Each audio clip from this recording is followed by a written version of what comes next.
Hey everybody, it's Sad the Red. Welcome back to Shining Song Starnova. Oh, look, all the figurines are... In fact, a lot of them are missing now. Although, to be fair, I wasn't really paying attention last time to the entirety of... Well, actually, it just looks in general a lot cleaner, so... Huh, maybe she did... I don't know. Well, I'm just trying to distract myself, I guess. Because how could this possibly get worse, right? It's gonna, isn't it? It's going to. Right. I finally managed to find Mika at her old apartment. I entered only to find a mess of DVDs and figurines scattered around on the floor. What had happened? Mika? I found her curled up in a ball under one of the shelves. Okay. I let out a long sigh of relief. Oh, thank goodness I found you. I looked everywhere for you, but I guess you were here all this time. What happened? Why is everything a huge mess?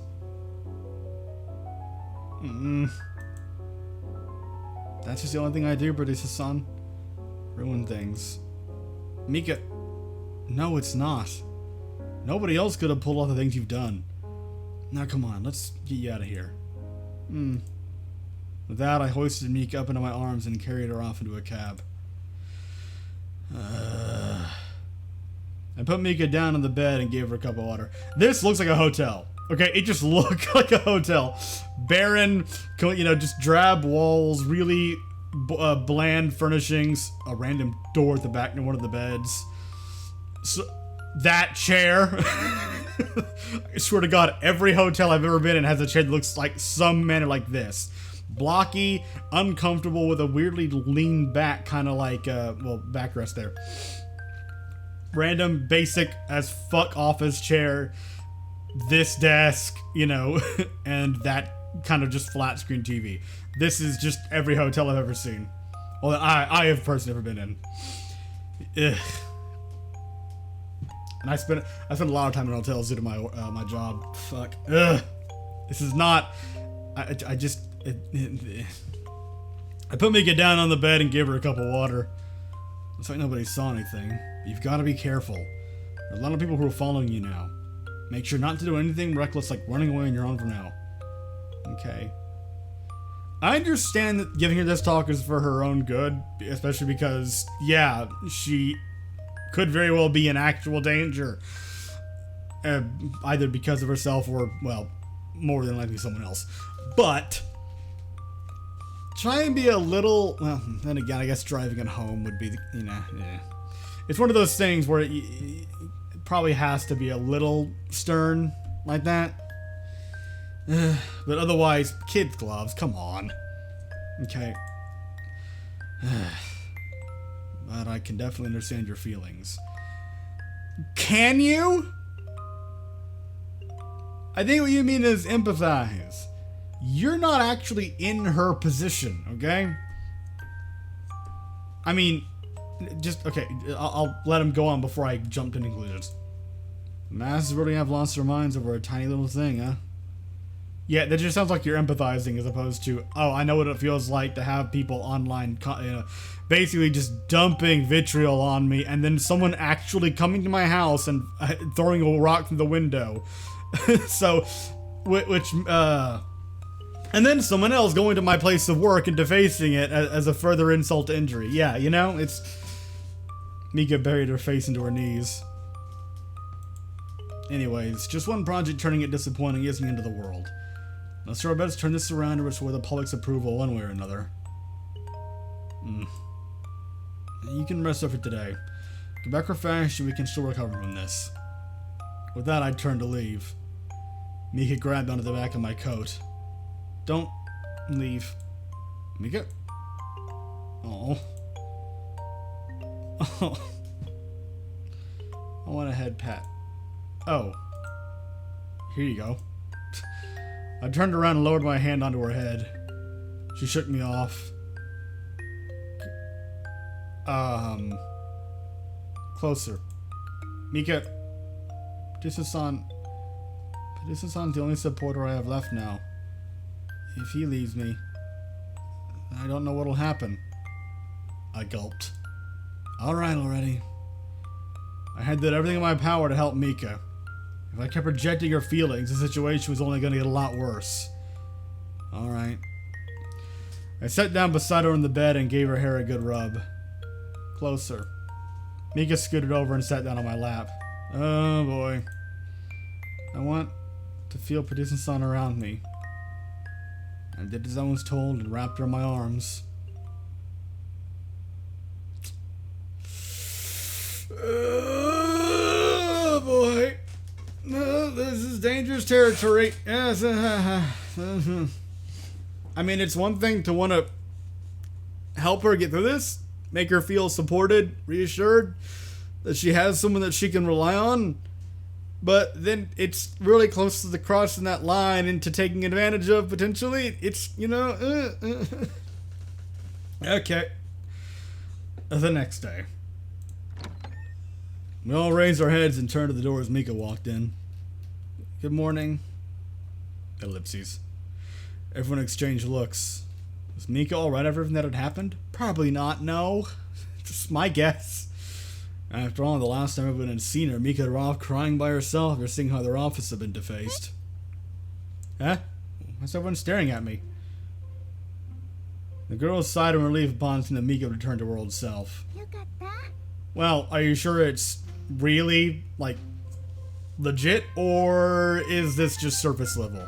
Because, you know, some people are really good at hiding their pain. Just, you know, they get to a point where they become very good at putting up a facade. In fact, sometimes quite frighteningly well at it. Yeah. Oh, thank goodness. Hey, Mika-chan, don't believe a word those haters are saying about you. They're just salty you made it big while they're probably at home masturbating to hentai. Thank you, Julie. I guess scandals like this happen from time to time. It's only to be expected for celebrities. Only to be expected, sure, but that kind of, it's very close to excusing it territory almost, like, oh, this shit happens. It really shouldn't. It's just, there are people out there who overreact at the slightest thing and literally, like, lose their minds. Okay, not literally, but figuratively, well, I guess, too, if they're delusional enough, then sure, maybe they are just completely distant from reality. Some people get that way and then become potentially dangerous. Although some of them really only to themselves. I know that's tragic, but it's still, you know, it's like, this kind of stuff is a problem in and of itself. Because it keeps cropping up, you know? It happens. It just keeps fucking happening. There's always some new thing that people dump way more hate than is realistic on. It's fucking, it's just, ugh. It's one of the reasons I try and disconnect from social media as often as possible. Just, ugh. That's pretty much as One-sama says. Anyway, we're all here for you, alright? Let us know if any of your so-called fans are giving you trouble, and we'll sort them straight. We'll sick Nemo on them. Sit? What? No, that's a fetish. Fuck off. As it to prove it, our resident ship-hosting Lolly was already on her cell phone fighting back against the trolls on Chirper. Oh, good on you. Fighting on the home front. Anyways, I hear you're headed to the mountains to shoot Nonsen.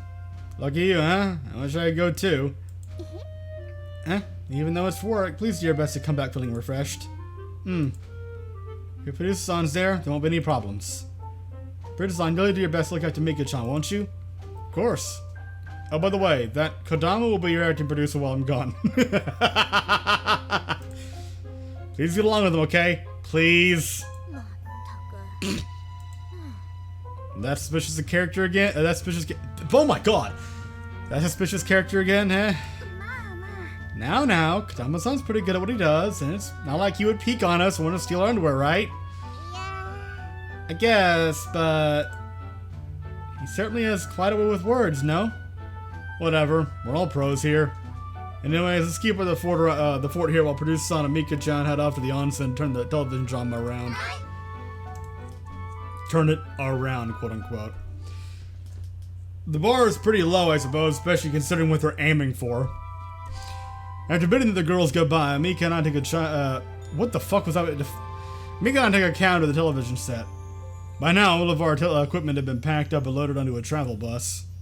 You two. We just about ready to depart By the way, this is, Jiro-san, the fixer from Volantis Pictures. He'll be accompanying us and acting as a special advisor from now. Yo, how are you folks doing? My name's Jiro, from Volantis, and I'm the fixer. I hate you. Looks like we required quite a character. Sounds like a douchebag. Most likely he was just a production committee's mole to ensure we stayed in line with their demands from now on. Probably yes. Considering the current sorry state of the production, it wasn't like we had much to say in our defense.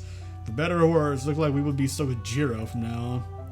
With that, we filed into the travel bus and took off to the mountains. Oh look, it's this set piece again. After a few hours on the road, we arrived at our destination. So we're back here again, huh? Okay, it is just the same one, right? By the way, Mika, are you sure you're alright? I know you're putting on a strong face despite everything, but let me know if you need a break or anything like that. Your body must be still in shock from what had happened. What? I mean, okay. Mental state can have have an actual, like, physical... Can have physical repercussions, you know? Exhaustion and so on, you know? Eh? Well, but this is on... My body's not gonna give out so easily just from doing that once.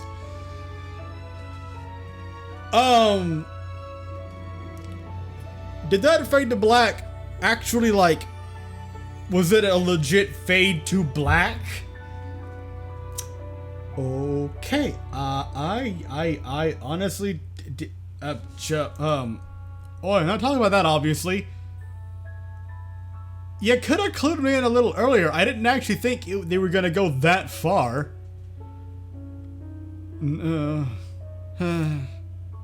I've decided something. You have? What is it? I'm not gonna care so much anymore. Black opera, night song. It's just make-believe after all. I mean, there's nothing wrong with being, God, the word was literally just there and now it's gone. There's nothing wrong with being, there we go, passionate about something, you know? And really getting into it but there obviously is a line when you blur between fantasy and reality and becoming obsessed. Passion and obsession are not the same thing. They have similarities, but one has jumped the rails and, you know. So it's more like you should be able to temper yourself and know where that line is. But this is the only thing. Don't let assholes ruin something for you. And I'm not... That can be harder than it sounds, because if enough negativity if you've been exposed to enough negativity that is associated with something that you once enjoyed, then some people have a hard time disconnecting that. You know, they'll see it and those thoughts will immediately come right back to the top of right at the forefront, you know, of their focus, and it's like it's become infected almost. So, but yeah, it's not that you shouldn't enjoy something or really enjoy it if you're. You know, if you do love it, but if at all possible, you know, you just need to try and not let the world revolve around it. That's... God, I'm so bad at getting this kind of shit. I'm so bad at phrasing this fucking shit. It's infuriating. Like, I have a notion of what I want to say, of like something that I want to try and actually convey, but my brain cannot put the words due to my mouth properly, and it's just like a constant stutter. It's just... Duh. All this time, I was just a Chunibyo idiot. Well, the whole, like, posing and black salt, like, Dark Knight, yeah, all that shit was Chunibyo. But the rest, I mean, What matters is the job is fulfilled and that we're paid for our work. Isn't that our producer-san? Well, I guess so. To think I've been acting so childish all this time. Maybe I needed something like this to happen to finally open my eyes to the real world. I've graduated from being a chuuni for now, producer-san. Alright. I mean, you already kind of had. Prior to this shit, you just become more confident. You had opened up. The chuuni stuff had pretty much stopped. And at that point, you know, it seemed like you were actually enjoying yourself, enjoying your life. And then this happened, and now it just kind of feels like you've been pushed out of something you loved.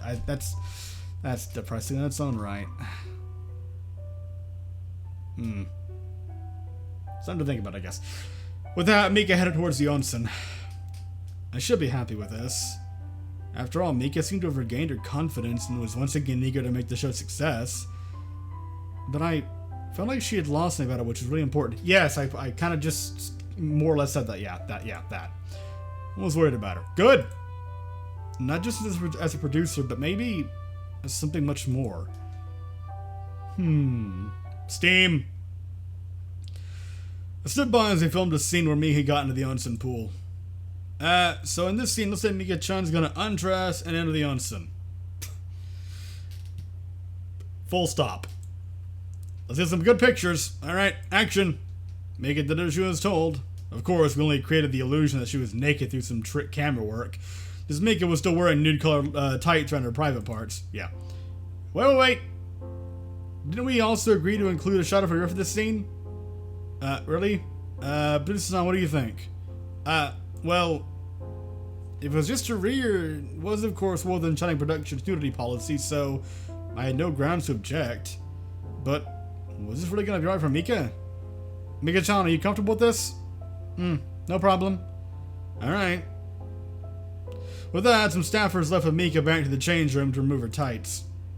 Shortly thereafter, she returned with just body tape attached to her privates and nothing else. Will this much be alright? Or will there be topless scenes as well? And this should be enough for now. Joe-san, our company policy specifically rules out exposure to any of our talents' nipples or areola on camera. Does it? Can't be helped then. Well, there are plenty of other ways to make exciting scenes for our fans, aren't there, Sato-san? More or less. You heard the man. Come on, let's get to positions, everyone. Yay. With that, we resume the shooting the scene.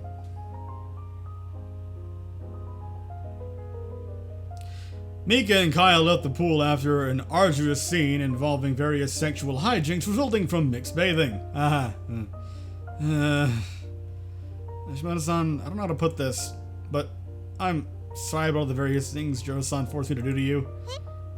Huh? Don't worry, it's just acting. Kyle-kun's just a kid, huh? Sounds like us don't need to worry about anything else except our performance. So you learn to just do as you're told without asking questions that better will be for you. No! I shouldn't even have to express why that's a bad idea. I see. I'm sorry. I should be calling you senpai, shouldn't I? Don't worry. You've already been calling me Hashimoto-san, haven't you? But really, it feels like Hashimoto-san's become professional now. Really? I'm glad. You see, I decided to change myself recently. The old me is gone now. Kyle-kun should grow up into a professional as quickly as possible, too. You're completely right. I sound like a total amateur on set. No wonder nobody seems to like my performance so far. Oh, seems to be liking my performance so far. Alright, in that case, I'll do my best too. Yeah, good luck out there. This is all wonderful. Yeah. I walked to Mika's side. Then went out there. Of course, we won't know how the final result. Oh my god.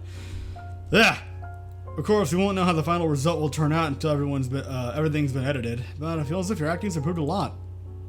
It's still a long way to go, though. Anyways, we're done for the day. I'll get back to your room. Okay. Hey, Mika. Yeah? You don't have to force yourself. I know you've been through a lot the last couple of days. It must have been really shocking to see the public's reaction like that. But as your producer, no, maybe as your friend, I'm worried about you. You're not acting like yourself at all. It's alright, producer-san. I know now how things work in this business. There's no need for you to be concerned about me any longer. It's just like what Aki-chan told me. In the end, people support idols because they think I'm attractive, don't they? It's a bunch of guys all dreaming of one day becoming my boyfriend, doing this and that to my body. Well, I don't have a problem with that. In fact, I'm grateful that so many guys think this body is so appealing that they're willing to scream for it online and they think I'm acting too good for them. Pardon me? What? I was an idiot for not having realized it before. And besides, in the end, what people liked about Black Opera wasn't the intricate story, the detailed lore. Sure, people say they liked it for the story, but really, come on. It would really have moved millions of copies and have been made into an anime if it wasn't about a formerly loser guy suddenly getting special powers to seduce attractive girls? Would it really have been as big if it didn't feature scantily clad battles with graphic gore and nudity? In the end, Sex appeal is the only thing left for humanophilia like me. And that's a sign that you're definitely not doing right. Doing right? What the fuck? There we go. That's a sign you are not back to normal. You've regressed. This John Boarding has been eye-opening. Producer San, I appreciate all the work you put into getting it for me. Ellipses. What you're saying certainly is factually true. Kind of. But it's still not right. It's not right at all. Eh? I don't get what you're saying. I'm overstepping my bounds as your producer. But is this really what you want? What does that matter? It's just the way things are. We ride in front of Mika's room. Why don't you come in, producer San? We have a lot to talk about, I'm sure. Talk? Alright. Instead, as soon as Mika closed the door behind me, she wrapped their arms around me. Okay, and I'm gonna end the episode here.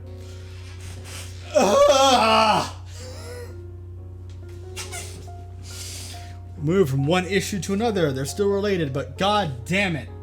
Okay, well, thank you very much for watching. I hope you enjoyed, and I'll see you in the next episode. Fucking